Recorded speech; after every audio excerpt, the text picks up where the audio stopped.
students, how are you all? Welcome to today's class. Our today's topic is more on Windows 7. Friends, let's revise and learn a little more about Windows. Windows is the backbone of our computer, without which our computer would not work at all. तो previous class में हमने Windows के बारे में पढ़ा था, तो इस क्लास में इस चैप्टर में हम विंडोज़ के बारे में रिवाइज करने वाले हैं और जानने वाले हैं कि कैसे विंडोज़ जो है वो हमारे कंप्यूटर का बैकबोन माना जाता है, जिसके बिना हमारा कंप्यूटर बिल्कुल भी काम नहीं कर पाता. In the previous class, we have learned that a computer system consists of hardware and software. To manage these, it needs an operating system. It is the first program that gets loaded when a computer starts. MS Windows is an operating system software which tells the computer what to do and how to do. MS Windows has many versions. Some of the popular versions are Windows 98, Windows XP, Windows Vista, Windows 7, Windows 8 and Windows 10. तो previous class में हमने जाना था computer system के बारे में, जिसमें आपके हार्डवेयर एंड सॉफ्टवेयर आते हैं और ये मैनेज किए जाते हैं कंप्यूटर सिस्टम के थ्रू, या इनको मैनेज करने के लिए एक कंप्यूटर सिस्टम की ज़रूरत होती है. कुछ पॉपुलर वर्जन्स यहाँ पे बताए गए हैं विंडोज़ के. MS विंडो जो है ये भी आपका एक ऑपरेटिंग सिस्टम है और इसके अब तक के कई वर्जन्स जो हैं वो आ चुके हैं और विंडोज़ 10 जो है वो लेटेस्ट वर्जन माना जाता है. Windows 7. Windows 7 is an operating system launched by Microsoft Corporation in 2009 as an upgrade version of XP or Vista. It includes a number of improvements over earlier versions of Windows with better security and performance. Features of Windows 7. Windows 7 operating system has become very popular because of the following features. Windows is attractive. Windows operating system uses graphics, which makes it a very attractive operating system. That's why it is called Graphical User Interface GUI. Windows is easy to use. It is easier to work in the Windows due to the graphics. We can give commands in Windows with the help of mouse and don't need to remember commands. Searching made easier. Using Windows 7, we can quickly search for more things in more places in our computer. Windows support multitasking. Windows can perform more than one task at a time. For example, while playing a game on a computer, we can also listen to songs. Arrow peak feature. Arrow peak features allows us to turn the open windows transparent and make the desktop of the computer visible. To do so, just point and click on the right edge of the taskbar. Snap feature. Windows 7 comes with a snap feature. This feature arranges windows side by side. This feature proves quite helpful when comparing two documents. Jump list features. Jump list feature takes us straight to the document, pictures or songs we recently visited. To open a jump list, right click on a program button on the Windows 7 taskbar. तो आज के chapter में हम बात करने वाले हैं Windows 7 के बारे में, जो कि माइक्रोसॉफ्ट कॉर्पोरेशन के द्वारा ही लॉन्च किया गया था 2009 में, और ये अपग्रेडेड वर्जन माना जाता है विंडोज़ XP का. तो फीचर्स जान लेते हैं विंडोज़ 7 के. विंडोज़ 7 जो है काफ़ी इजी टू ऑपरेट सिस्टम है, तो और ये आपका पॉपुलर सिस्टम माना जाता है, मतलब इजीली इसको हर एक कंप्यूटर में आपको ये देखने को मिलेगा. विंडोज़ ऑपरेटिंग सिस्टम जो होता है ये आपके ग्राफिक्स को यूज़ करता है और आपको आपका जो ऑपरेटिंग सिस्टम है उसे काफ़ी अट्रैक्टिव भी बनाता है. विंडोज़ काफ़ी ईजी होता है यूज़ करने में, ठीक है. और यहाँ पे आपकी जो सर्चिंग है, जो भी आप सर्च करना चाहते हैं, ये आपको काफ़ी इजी बनाता है आपकी सर्चिंग को. विंडोज़ जो होता है ये आपके मल्टीटास्किंग को सपोर्ट करता है, मतलब आप सॉन्ग सुनते सुनते आप कोई और काम भी कर सकते हैं, आप गेम वगैरह खेल सकते हैं, आप कोई डॉक्यूमेंट टाइप भी कर सकते हैं. इसका एरो पिक फीचर जो है ये आपको अलाउ करता है कि आपकी जो विंडो है वो ट्रांसपेरेंट हो जाए, ठीक है. तो ये आपका डेस्कटॉप को ट्रांसपेरेंट विजिबल बनाता है कोई भी आपके टास्क ओपन हुई है उसके बैक साइड पे। स्नैप फीचर जो होता है ये आपके विंडोज़ को अरेंज करता है side by side. Jump list feature जो होता है ये आपको स्ट्रेट टू डॉक्यूमेंट पे लेके जाता है, उस पिक्चर पे या उस सॉन्ग पे लेके जाता है जो आपने रिसेंटली विजिट किया था। Starting Windows, when we switch on a computer the MS Windows operating system gets loaded. Once operating system is loaded into the computer's memory, the main screen of MS Windows called desktop is displayed on monitor. तो Windows start कैसे करते हैं? जैसे ही आप अपना monitor start करते हो, अपना कंप्यूटर स्टार्ट करते हो तो विंडोज़ भी साथ के साथ ओपन हो जाता है। तो आपकी स्क्रीन पे जो पहली स्क्रीन आती है वो आपका डेस्कटॉप होता है। डेस्कटॉप के ऊपर आपके छोटे छोटे आइकन्स आपको विजिबल होते हैं। Important icons on desktop. Let us now learn about some of the important icons can be seen on almost every computer desktop. The computer icon allows us to access all the storage devices and file folders stored on these storage devices. The My Document icon represents My Documents folder, the default folder of MS Windows. The work that we save on computer by default gets saved into this folder. The recycle bin icon represents all the files that we delete from our computer. The network icon represents a network program. This program allows us to work in network and access files stored in other computer. तो important icons के बारे में जान लेते हैं desktop में जो आपको देखने को मिलेंगे। सबसे पहला कंप्यूटर आइकन जो होता है इसमें आपकी फाइल एंड फोल्डर्स होते हैं। माय डॉक्यूमेंट्स में आपके डॉक्यूमेंट फोल्डर्स होते हैं जो भी आप डॉक्यूमेंट्स वगैरह सेव करते हो या जिस भी डॉक्यूमेंट में आप काम करते हो। रिसाइकल बिन आपको पता ही है, यहाँ पे आप जो भी फाइल डिलीट करते हो, पिक्चर डिलीट करते हो, वो सारी रिसाइकल बिन में आ जाती हैं। नेटवर्क आइकन आपके नेटवर्क प्रोग्राम को रिप्रेजेंट करता है। Context menu. When we right click on any icon, a pop-up menu appears which is called context menu. Using this pop-up menu, we can save our time to access commands.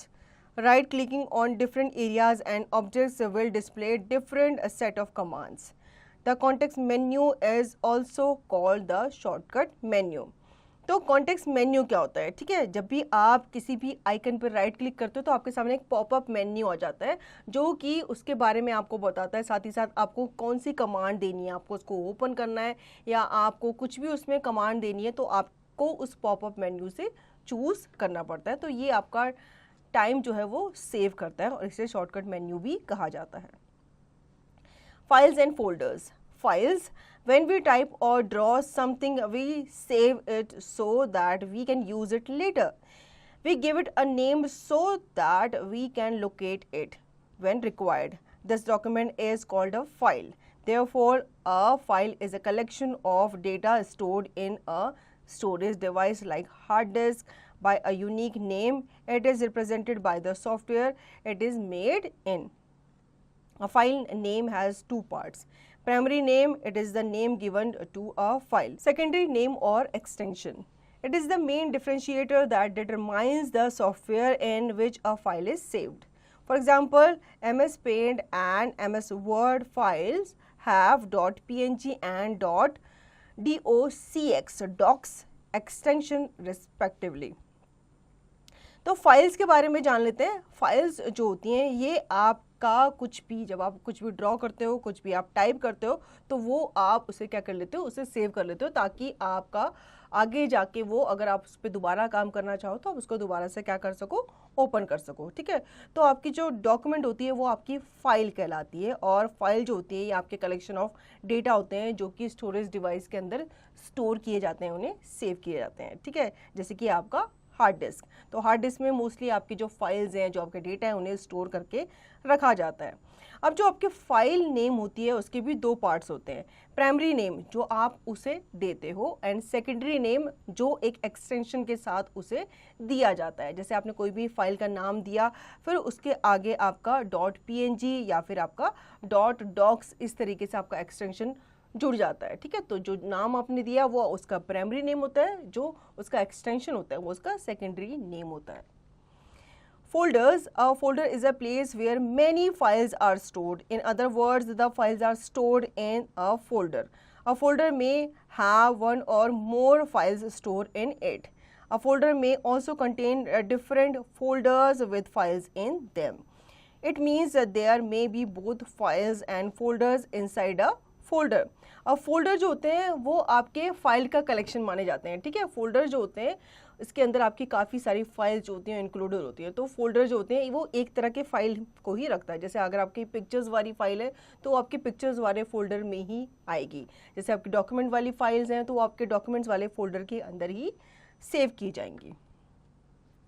Do you know a folder within a folder is called subfolder. Each file in a folder has a unique name. तो folder के अंदर जो folder होता है उसे सब folder कहते हैं और हर फाइल जो होती है आपके फोल्डर में उसका अपना एक यूनिक नाम होता है. Selecting files and folders. Files or folders can be selected in different ways.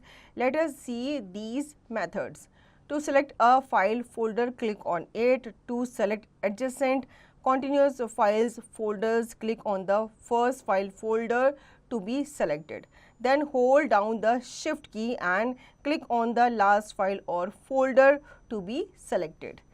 To select non-adjacent files folders, click on the first file folder to be selected. Then hold down the control key and click on the other file folders to be selected one by one. अब कैसे हम files and folder को select कर सकते हैं, तो यहाँ पे हमें मेथड्स बताए गए हैं. ठीक है, सबसे पहले आपको अगर फाइल और फोल्डर को सेलेक्ट करना है तो आप उस पर क्लिक कर सकते हैं. देन आपको अगर adjacent continuous files and folder को सेलेक्ट करना है तो आप फर्स्ट फाइल फोल्डर पे सेलेक्ट करेंगे. ठीक है, क्लिक करेंगे. देन आप होल्ड डाउन करके लेके जाएंगे शिफ्ट की को अपने कीबोर्ड पे. तो आप नीचे की तरफ जहाँ तक आप फाइल्स को या फोल्डर्स को सेलेक्ट करना चाहते हैं आप वहाँ तक शिफ्ट की को प्रेस करते हुए जाएंगे. नॉन एडजेसेंट फोल्डर्स को सेलेक्ट करने के लिए आपको क्लिक करना है फर्स्ट फोल्डर पे. देन आप कंट्रोल की को प्रेस करेंगे, उसे होल्ड करके डाउन की तरफ लेकर के जाएंगे तो आपके एडजेसेंट सारे के सारे फोल्डर्स हैं वो एक साथ सेलेक्ट हो जाएंगे. Creating a file. File can be created in any program in Windows. In the previous classes, we have discussed how we have created drawings and documents in MS Paint and MS Word. After completing the work, we save it with some name which is known as a file. Tip: the shortcut to create a new file is Ctrl+N. तो कैसे आप file को create करते हो? File को आप easily create कर सकते हो किसी भी प्रोग्राम में, किसी भी विंडो पे. प्रीवियस क्लास में हमने डिस्कस किया था कि कैसे आप फाइल को क्रिएट करते हो. ठीक है, तो इसमें आप जैसे कि आप MS पेंट में अगर आप काम कर रहे हो या MS वर्ड में आप कर रहे हो तो कभी भी जब आप टास्क कंप्लीट कर लेते हो तो उसके बाद आपकी जो फाइल है वो क्रिएट की जाती है. मतलब आप उसको एक नाम देते हो, उसकी उसी नाम से वो फाइल सेव भी हो जाती है और वो क्रिएट भी हो जाती है. Creating a folder. We can create a new folder on the desktop or any other location of the computer by the following steps. Step 1, right click the mouse on the blank area of desktop. A shortcut menu will appear. Step 2, select the new option. A submenu will open. Step 3, click on the folder option. A new folder will appear on the desktop. Type any name for the folder to replace new folder and then press the enter key. A new folder is created. कैसे हम folder को create करेंगे ये हम जान लेते हैं. सबसे पहले आपको राइट क्लिक करना है माउस को अपने डेस्कटॉप पे ब्लैंक एरिया में. ठीक है, किसी भी आइकन पे आपको नहीं क्लिक करना है, ब्लैंक एरिया में आपको क्लिक करना है. शॉर्टकट मेन्यू आपके सामने अपीयर हो जाएगा. देन आपको न्यू ऑप्शन पे क्लिक करना है जैसे यहाँ पे आपको दिखाया गया है. एक सब मेन्यू दोबारा से आपके सामने अपीयर हो जाएगा जो आपसे पूछेगा न्यू क्या, तो आपको वहाँ पे सेलेक्ट करना है कि मुझे न्यू फोल्डर को क्रिएट करना है. तो जब आप फोल्डर को क्रिएट करोगे, फोल्डर को आप क्लिक करोगे तो आपको वहाँ पे पूछा जाएगा उस फोल्डर का नाम. आपको वहाँ पे पर्टिकुलरली उसको किसी नाम को आपको वहाँ पे प्रोवाइड करना है, मेंशन करना है. देन आप एंटर की प्रेस करेंगे तो आपका जो फोल्डर है उस नाम से क्रिएट हो जाएगा. Opening a file folder. We can open a file folder from the desktop by using any of the following ways. Double click on the file or folder you want to open or right click on the file or folder icon and from the shortcut menu select the open option. अब file और folder को आप open कर सकते हैं, तो आप simply अपना माउस ले जाके उस फाइल के ऊपर लेके जाएंगे, आप डबल क्लिक करेंगे तो वो फाइल या फोल्डर ओपन हो जाएगा। सेकंड, आपको दूसरा ऑप्शन यहाँ पे बताया गया है कि अगर जब आप अपना माउस उस फाइल के ऊपर लेके जाएंगे तो आपको डबल क्लिक नहीं करना, बल्कि आपको राइट क्लिक करना है, वहाँ पे आपको ओपन का ऑप्शन आएगा, आपको ओपन ऑप्शन पे क्लिक करना है तो आपका फाइल और फोल्डर ओपन हो जाएगा। Renaming a file folder. Rename means to change the name of a file or folder. The steps to do it are as follows. Step 1, select the required file folder. Step 2, right click on it and from the shortcut menu, select the rename option. Now type the new name that you want to give to the file folder.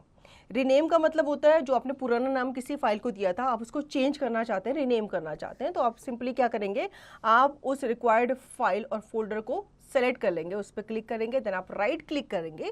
Right click करने के बाद आपके पास एक सब menu आएगा, सब menu में आपको रीनेम दिख जाएगा, आप रीनेम पे क्लिक करेंगे, देन आप उसको नया नाम देंगे एंड देन आप एंटर प्रेस करेंगे तो आपकी जो फाइल है उसका नाम चेंज हो जाएगा।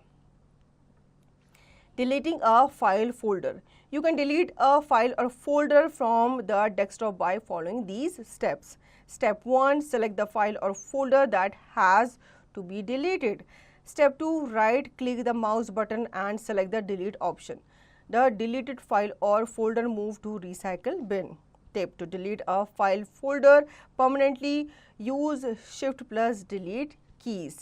अब अगर आपको कोई फाइल और फोल्डर नहीं चाहिए, ठीक है, आप सपोज आपका काम हो गया, उस फाइल और फोल्डर का कोई काम नहीं है, अब उस फाइल को आपको डिलीट करना है, फोल्डर को डिलीट करना है, तो सिंपली आपको क्या करना है, उस आइकन पे, उस फाइल पे जाकर के आपको राइट क्लिक करना है, देन आपको सब मेन्यू में एक डिलीट का ऑप्शन नज़र आ जाएगा। जब आप डिलीट पे क्लिक करेंगे तो आपकी जो फाइल है वो वहाँ से हट जाएगी और रिसाइकल बिन में चली जाएगी।